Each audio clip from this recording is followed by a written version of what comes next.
The following video was recorded at Reach 2025 and released in collaboration with Christian Learning Resource.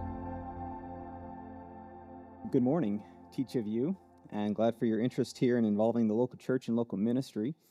Such a warm and intimate space that we're in here this morning, isn't it, for this talk? A little bit more about myself. I'm a husband to Corleen. You can hear her this afternoon if you wish to speaking. And then we have four energetic children. They are my primary local ministry right there, but that's not my focus here this morning in raising children. I've been pastoring for the last 15 years, first of all at Grace Mennonite, which was a small church out in the middle of cornfields. And then we grew to a place where we started a second church about 6 years ago.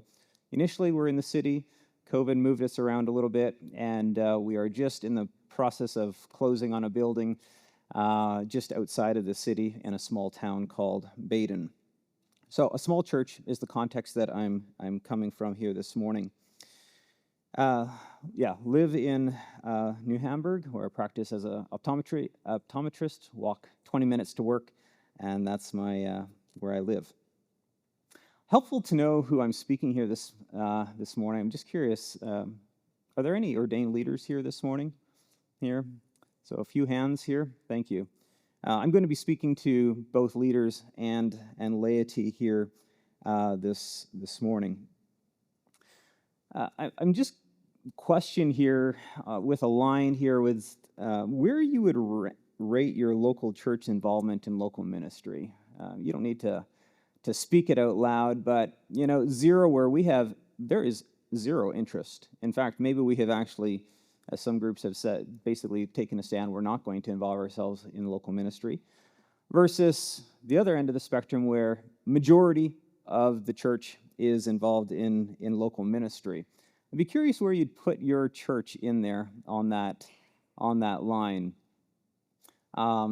Think about it a moment. Think about a number, and I'm just curious, how many fives are here? Anyone at the fives? A lot of people kind of put themselves in the average place there. We're not that, we do something, but not as much as we could. Just to be honest here, I'd probably put myself in a 5 as well. I think of myself as a pretty average pastor leading a pretty average church. And so I'm not coming from what sometimes, and I don't like this title, but a mission church where all of us are involved in outreach. But we have some involvement, and I want to share a little bit of how we are encouraging that outward looking as a congregation. So I don't come as an expert here this morning, just more of a average pastor, probably talking to fairly average churches here this morning. I am passionate about the local church, though, and I am convinced that the local church, the body of Christ, has the potential to bring lasting change, has the best potential to bring lasting change in the world. Not government, not public policy, but the church. And I think about a place like this. This venue is, all the people gathered here is pretty incredible, and all those ministries out there are doing wonderful works, but I wonder how many churches are represented here in this group that was here this morning. And if all those churches are representing families, and if all those families were just reaching across the street, being little embassies of light in their community, what change that could bring. Too often we're fairly insular and inward looking and fail to see the harvest that's right around us. I'd like to start with a couple stories here this morning. My grandma, Bean, was born in 1912. Her parents and siblings moved from London, England, to Canada a year before she was born. The reason they moved was both her parents were in poor health. Her father had served with the British military in India and had picked up malaria there. Her mother was needing a drier climate, and so her physician, her parents' physician, told them that they have to move to a drier climate. They suggested either Australia or Canada. And so her parents moved to Canada. And Grandma was born about a year after they arrived in Canada. About a year after she was born, her mother passed away of her poor health. And about a year later, her father passed away, also of poor health. And so here she was and her siblings, orphans in a strange country with no family around, and new immigrants. And so Grandma was put into, she was first taken into one of her dad's co-workers' family, took her in, but soon that was too much for them, and she was put into an orphanage. And she hated the orphanage. I grew up hearing stories about the orphanage. Her siblings got put out into a local community, and when she was around 8, she started finding out that she actually had siblings. She didn't know this. And so she was able to visit some of these, her brothers in this, what happened to be more of a Mennonite community. And so one weekend when she was 8, she went and visited the church there with her brothers. And she sat with Amanda Cressman, who I have presented here. Amanda was a newly married. Her husband was Curtis Cressman, had been ordained 2 years, I believe, before they were married. And so they were just newlyweds, and Amanda welcomed Grandma to come and sit with her at church that Sunday. And towards the end of the service, Grandma put her hand into Amanda's and said, "Would you take me home?" She did not want to go back to the orphanage. And so Curtis and Amanda decided that they would open their home to this 8-year-old. They had no reason to take her in, and there was no financial reimbursement. She was not family, but they took her in. Grandma, as an 8-year-old, was a terror, as I understand. I grew up hearing stories of how much of a troublemaker she was. One of the stories that got passed on was Amanda had just made jam, and at this era, I understand, you would make hot jam, you'd pour it out in each of the jam jars and would leave it out on the counter so that it would sort of make a harden, I guess, a bit on top and would help to seal, preserve the jam. Well, Grandma was alone in the house, and she saw these jam jars there, and she's like, I'd like to try some of this jam, but she didn't want to just take it out of one jam jar because, well, that would be obvious. So she decided she would go and take some out of each of the jam jars, and very effectively, without knowing it, breaking that scum that had, or sort of the seal that had formed on all the jam. And I don't know what her mother had to do with it, but anyway, it was not the right thing for her to have done, to have dipped her finger into all these jam jars and made Amanda have to do a lot more work. That was just one of the examples. And so she actually became too much for Amanda and Curtis, and they decided to send her back to the orphanage. And she plied with them. She's like, "Do anything with me, just don't send me back to the orphanage." And but the decision had been made that the next morning she was supposed to pack her bags, and they would take her back to the orphanage the next morning when Curtis left early in the morning to go to market. But Grandma woke up, and the sun was shining, and they were going to leave before daylight, and so she knew something had changed, and she came down, and she asked, "Why did you not take me back to the orphanage?" And Amanda's response was, "Well, when Curtis had packed I think it was the buggy, with things to go to market, there just wasn't room for you." And it was a kind way of saying that, well, we've had a second thought, and we're going to keep you anyway. And a couple years later from that, living in their home, they never adopted her, but she did find her home there. She accepted Christ as her Savior, and she lived the next 94 years as a woman of God. She died, she was known for her holiness, her patience, her integrity. She died 8 years ago at the age of 104. Maybe you have an 8-year-old that is coming to your house or visits your church that's somehow involved in your life that is a terror. You want to pull your hair out because of the antics of this child.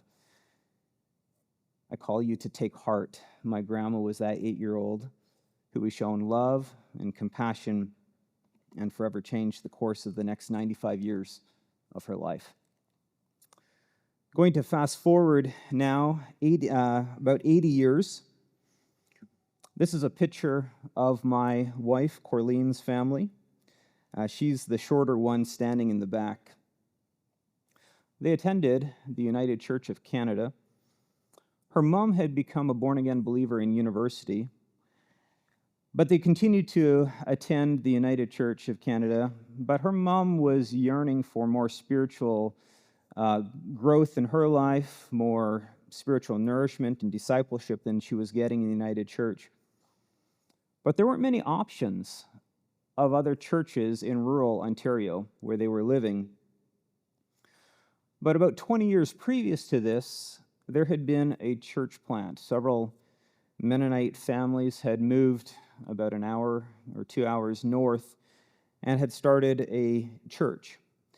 And so my wife's mother knew about the church, but she also knew that it was a very family-focused church, and she was unsure whether her husband didn't have any interest in attending, and she didn't know if she could come into the church as a single or by herself without her husband.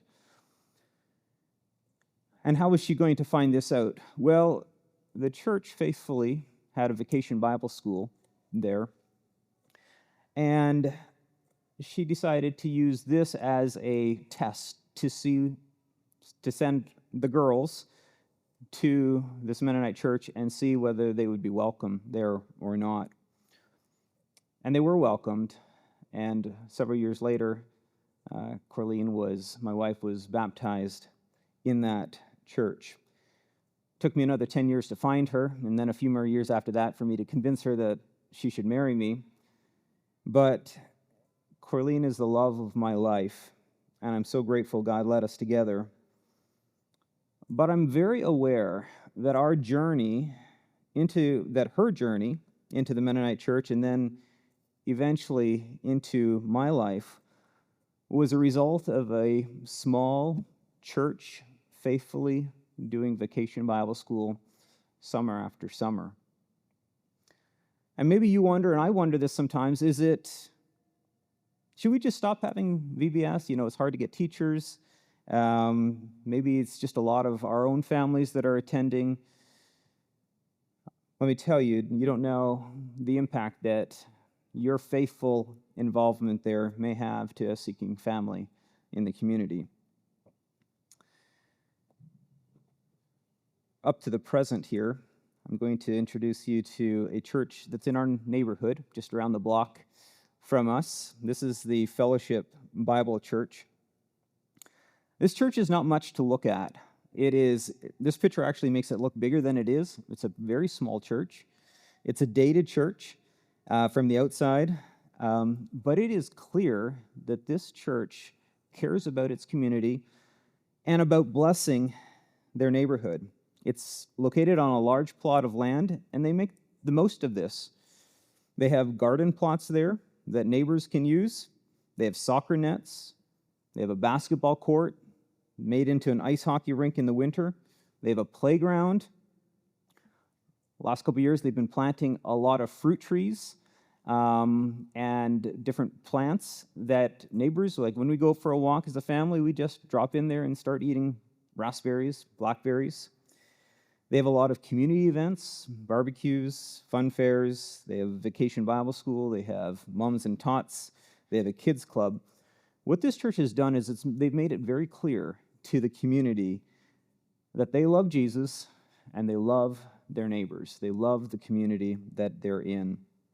And if anyone does not have a church home, they're welcome to join. It's a small congregation, but they are currently planting 2 more churches in the vicinity of where we're at. If this church were to suddenly leave and be replaced by a car dealership, our community would miss them. We really would. We would miss the impact that they're making in our community. They've blessed us. I asked the question about my church, and I asked the question about your church. If for some reason your church would close its doors on Sunday and be replaced by a car dealership, would anyone notice? Would anyone care that whatever church is that you're a part of is no longer there? These are just 3 snapshots, personal snapshots of mine, but they also they highlight the variety of ways that churches can be involved in ministry, and it is so broad of ways to make a difference in the community. Before we try to answer the question how to be involved in church, how to involve the church in ministry, I want to just step back and ask the question, why be involved in ministry? Why should your church, the people of your church, be involved in ministry? And if you have a handout, this is kind of where it's starting here.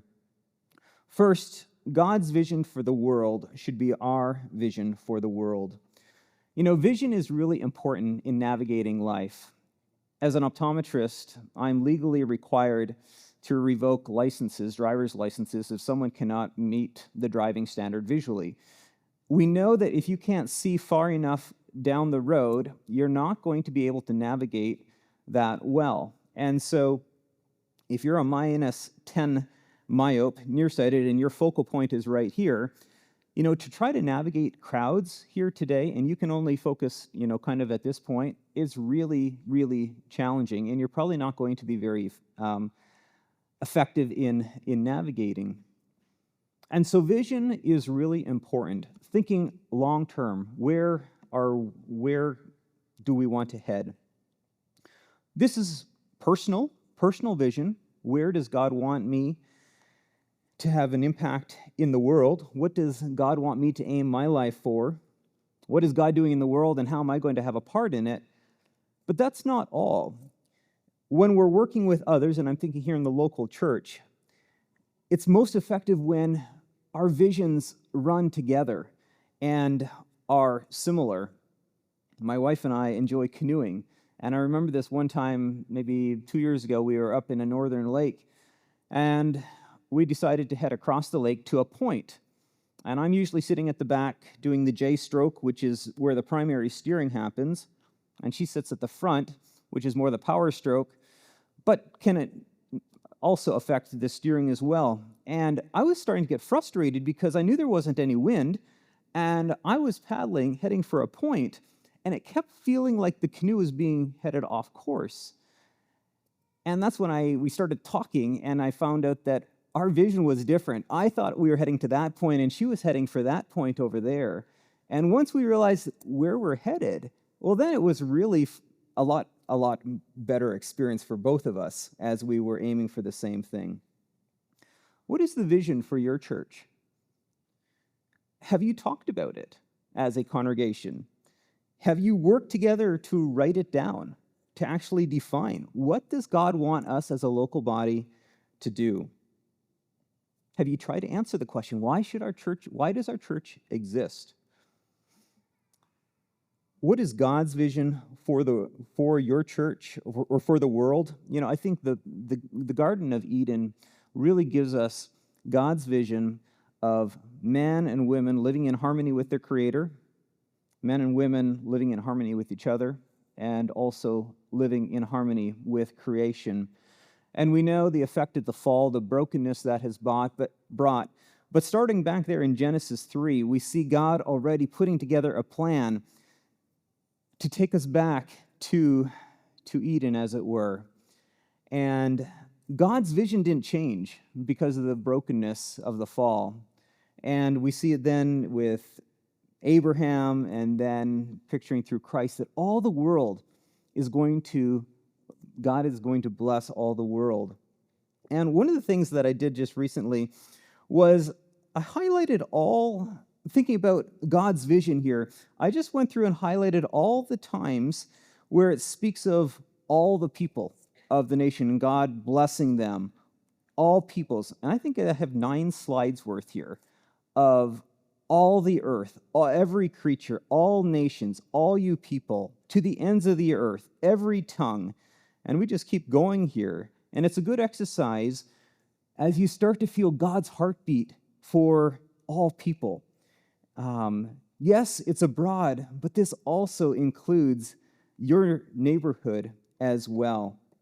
God's vision, what God is doing in the world. His will be done. And the question for us in our churches is, what part are we going to play in God's vision in the world? How are we going to be involved in what God is doing in the world? A second why here, I think we'll just move along here for sake of time. Why be involved in ministry? So I'm calling us to think about what God's vision is in the world and then ask ourselves, is that our church's vision as well? Following Jesus means following Jesus into ministry, and we could take time to look at just 2 passages there, 2 chapters in Matthew 8, but I was just recently preaching from this passage and recognize Jesus' compassionate ministry to healing the sick, healing the blind. And as an optometrist, I just think of we think about how useful eyesight is, but I just even think of how that rippled out for that individual who suddenly had sight and the economic opportunities that individual had. And we could talk about Jesus touching those lepers and those outcasts, etc. And then he finishes, that chapter finishes in chapter 9 of that call to be involved. Pray that the Lord of the harvest will send forth laborers into the harvest. Are we followers of Jesus? Are we following him in ministry? Matthew 25 is a very sobering passage as we think about Jesus' words there. And then the third that I'd like to just touch on the why be involved is we have been blessed to be a blessing. It's good to just sit back and think about the ways that your church has been blessed. I think of freedom to evangelize. Our reluctance to evangelize would maybe make sense if we knew that we were going to be persecuted because of our sharing our faith. But that's not the case. We have so much freedom, and let's use that to be a blessing. Intact families, enduring marriages. Divorce is relatively rare in our churches, and that is a blessing. Stable families that eat together, spend time together. Are we maximizing the blessing that is, or do we take it for granted? Last month, I was sitting at a table. I got to sit for lunch with Gary Miller, and I asked him the question. I knew that this is the author, Gary Miller, and I knew that this presentation I was giving, and I asked Gary over lunch, I said, Gary, how are our communities going to reach our neighbors? And I didn't know what he was going to say, door-to-door evangelism, possibly, or some ministry. But his words have stuck with me. He said, Richard, we need to open our doors. We need to open our homes for our neighbors. We have been blessed so much with our families, with stability in our homes, and there's so many of our neighbors that don't know what that's like.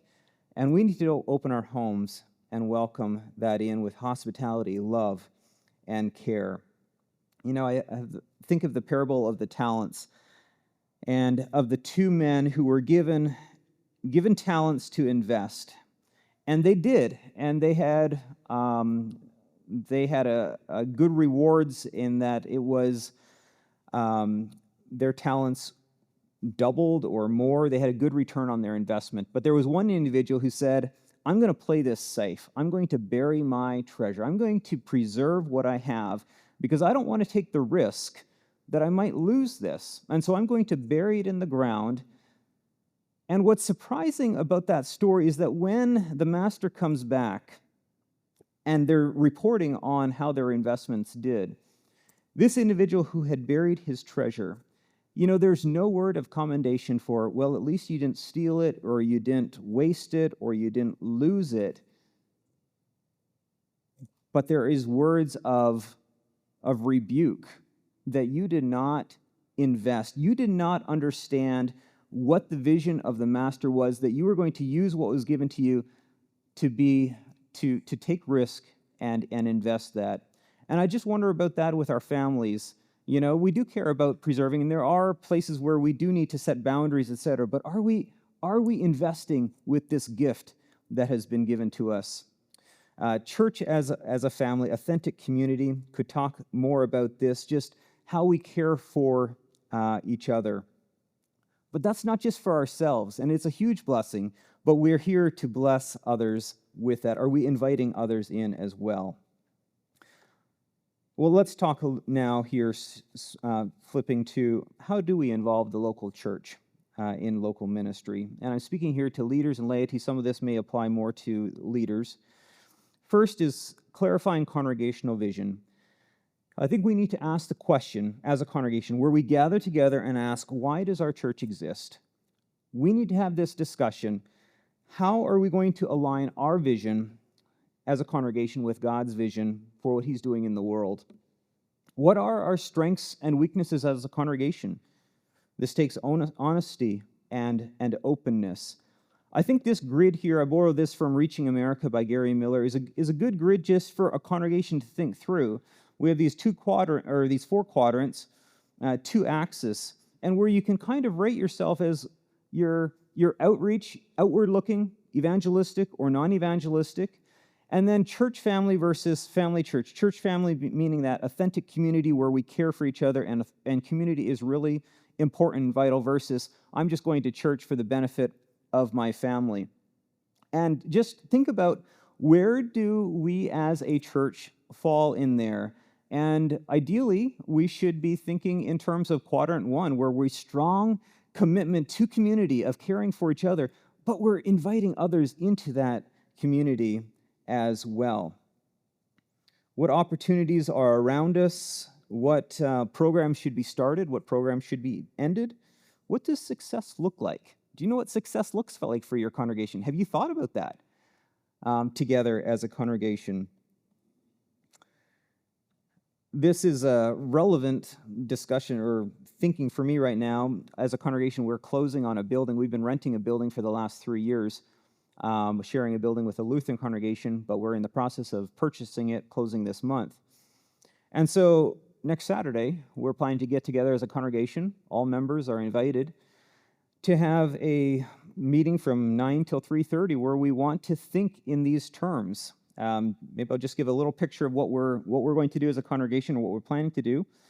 The morning, we're going to be thinking of a little bit of the history of our congregation. It's a 6-year congregation, so thinking about why did we start as a congregation? What have we discovered as being our strengths and our weaknesses? What are the opportunities and the threats as well? We did some of this when the church just began, but now that we're anchoring in a physical neighborhood, it's a little bit easier to help define some of this. And so that's the morning, and then the afternoon we want to be thinking in terms of what's our vision as a congregation. What do you think? Asking the congregation, what does God want to do through Oasis? Thinking about our mission, how are we going to accomplish that? And then our values, what do we hope is characteristic of us as a congregation?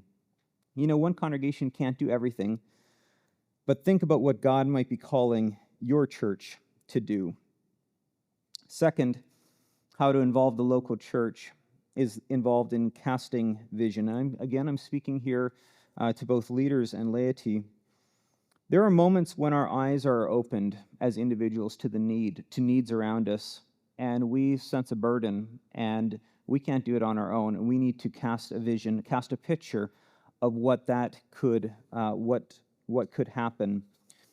In 2015, I was watching the Syrian refugee crisis unfold, and I hadn't felt this personal burden for this until I remember the day in September. I came home from work and I pulled up the news and I was looking at some of the daily updates, and this picture, you may remember seeing it as well, of this 2-year-old who was lying on the beach dead in Turkey.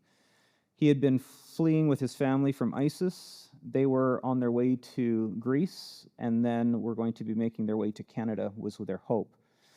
But as is often the case, their boat was filled double to capacity, and it capsized moments after they were in the water, and this young 2-year-old washed up on shore. And this especially caught me because he was the age between my two boys, and I remember asking the Lord, Lord, how how can we as a congregation help these people who are simply looking for safety and a place to live? And so I started doing a little bit of research and figuring out that sponsorships are an option. And so I presented to our leadership team. I said, I have a vision for this. Can we share this vision? And they encouraged me to take it to the congregation, and I, in an email to them, tried to cast a vision, cast a picture for us as a congregation. What could this look like? And I think I have a bit of that vision there in the handout. And we called a congregational meeting and said, whoever's interested, show up. And there was broad support for it. And I remember one young man at the back, a young father, as we were concluding towards the end of the evening, there was support to sponsor, but he stood up and he said, why are we supporting one family? Can't we do two? And so 3 months later, we were welcoming 2 Syrian families into our church community. But it took a casting of a vision and then a rallying of that vision. Sometimes we are, as leaders, are called to cast vision for our congregations in what could be. But it doesn't have to be leaders either. A 70-year-old, she was maybe 65 at the time, single woman in our congregation, this was during COVID, had heard about this tent city that was starting in Kitchener. Well, their homelessness is a real scourge in Kitchener-Waterloo, close to where we live. And you know what tent cities are. But there was a volunteer organization that said, we can do better than this. Let's form a better tent city. So that's the name of this, is a better tent city. Instead of people sleeping in tents, homeless, there are these garden sheds, insulated and have a little bit of heat in them and a locked door. And there's 50 of these that are gathered together on a vacant property, and it is a community of homeless that are living in these shelters. Anyway, we were not involved in setting this up, but this 70-year-old reached out to the community and wondered if there's need for involvement or how we could help. And they were needing, at that time, I think it was picnic tables. And so she reached out to men in the congregation and said, I have looked on Lowe's website, and we can get these, we can assemble these, buy these, and assemble these, and is there interest in doing this? And there was. And from that day forward, that vision started to grow, and to this day, one of our members is full-time employed in this community. But it started with a woman who saw a need and cast a vision to our congregation of how we could be involved. Youth often are the ones who are visionary, and I just call us to not be there throwing pails of water onto the young, the energetic in our church who have visions of what could be. Yes, they're looking for partnership. They will need guidance and direction, and it calls for patience on their part. But let's help them passionately live out as a disciple of Christ. How to involve the local church for us as leaders? It involves Christ-centered teaching and preaching. Simply to illustrate this point, when we were sponsoring the 2 Syrian families, both Muslim families, I was expecting that there would be some pushback in the congregation, or for some, about, is this the right thing to do? And I felt called to preach about the Good Samaritan and the question of who is my neighbor. And it's pretty clear from the story that it crosses cultural and religious boundaries that we are called to reach across. This passage here is one, we're a really hospitable people. We tend to invite our families in, we invite friends in from church, we open our homes as people. But that's exactly what Jesus says we're not supposed to do. As in, we're supposed to be inviting those who can't repay us, who are the sick, the lame, the poor, the blind. And I think we need to think about this as a congregation. These teachings of Jesus And how are we going to put some of these challenging teachings into practice as a people? Fourth, encourage where ministry is happening in your church. I'm sure that there are individuals in your church who are involved in ministry, and can we get behind them and support them? Ministry can be discouraging, it can be lonely. How can we help to support those who are already doing ministry and encouraging them? I was feeling this last year, that there were multiple people in our congregation who were involved in ministry, whether it was a kids club or with pregnancy center or working with the homeless. Some were doing Bible studies with immigrants. Some were serving on boards. And I said, how can we, as a congregation, find out more about these ministries and also support them? And so we've started weekly ministry moments. They're short, 1 to 4 minutes each Sunday, where a week or two before, I tap one of these individuals on the back and say, can you share a little bit about what you're doing in our local community?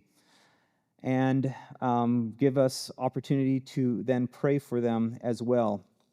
And that has been really good for us. It gives them, we find out about what they're doing. We can ask more questions about them, about what they're doing in their ministry.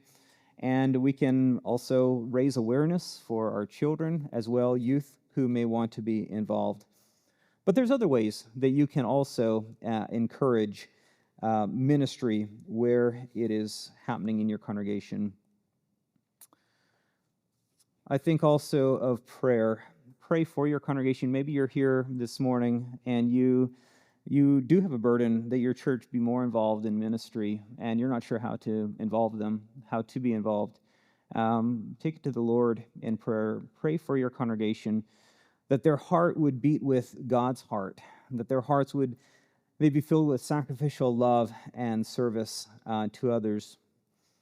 And then for us as leaders, pray with our congregation, that we'd be active, the hands and feet of Christ in our community. Pray for your neighborhood as a congregation and the needs. Be aware of the needs in your congregation and pray with them.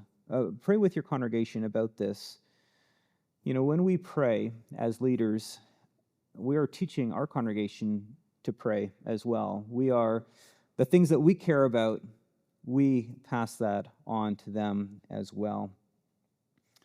And then finally, personal involvement.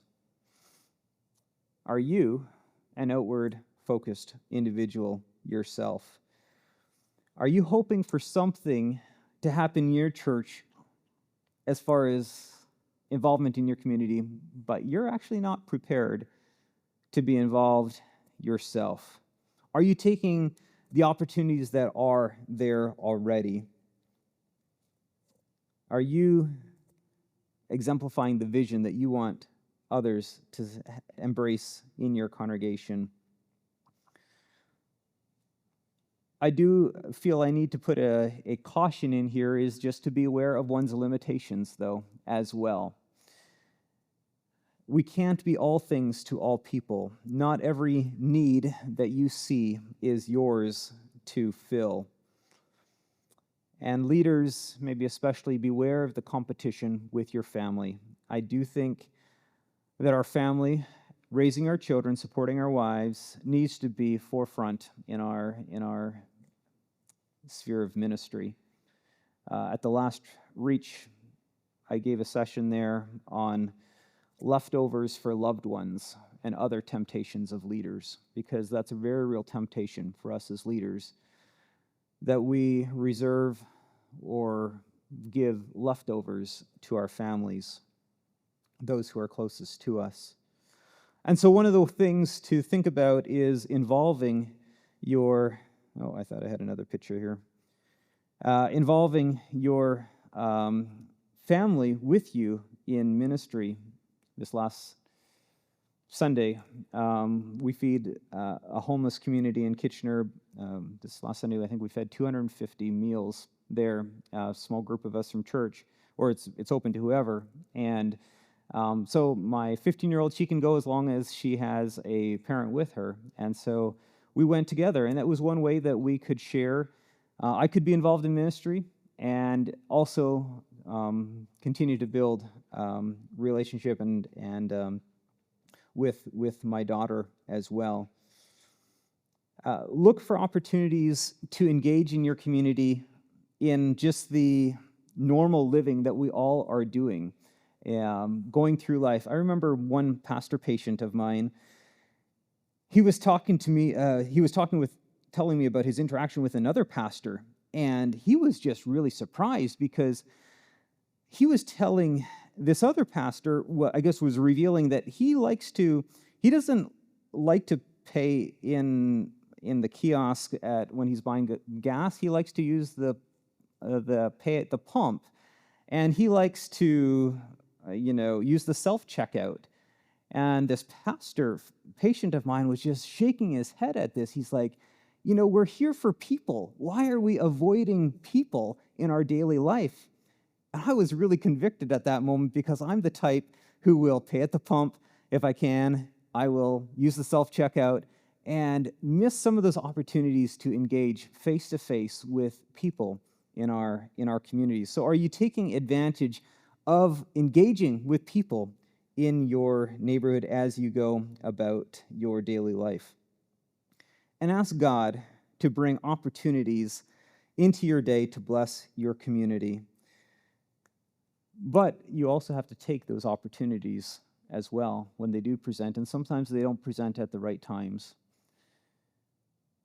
I almost missed a really significant opportunity in our neighborhood. I walk to work every day. It's one of the ways I get exercise, but it's also to build trust in the community. When we were gone to Thailand this last year for a year, it was actually really significant coming back and having many people tell me, we missed seeing you walking. Just giving more opportunity for people in the community to know who I am. But I almost missed an opportunity the one summer morning. I was a little bit late for work, and I was walking to work, and I met a neighbor, Stuart, who I often meet. And we don't often talk very much. We say, good morning. And I asked Stuart that morning, I said, how are you, Stuart? And he said, not so good. And at that moment, I had the decision to make. Am I going to say, sorry, I hope your day's soon better, and just keep going, or am I going to ask a little bit more? And that time, I don't do perfectly in this, but that time I asked Stuart, what's going on? And he said, well, we have our two daughters, and they have two special needs daughters in their early 20s. He said, Rachel, last night, she's in a group home. He said she was having a bath by herself, and she had a seizure, and she drowned. And so we stopped, and we prayed there together on the sidewalk. But I came so close to missing that opportunity to be Christ to that neighbor steward.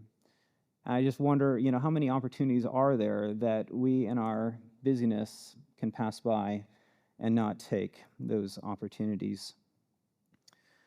I'll leave you with the challenge that Gary Miller left for me when we were finishing lunch together.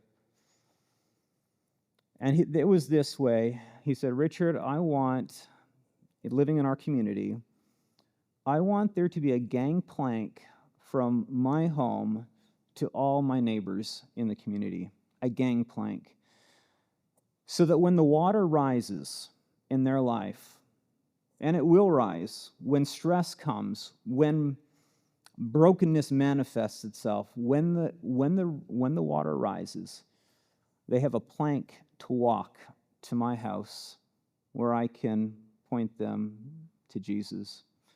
And that's a challenge that I leave with you in thinking. It's a challenge for me. Am I building those relationships with the needs right around me that I can point others to Christ?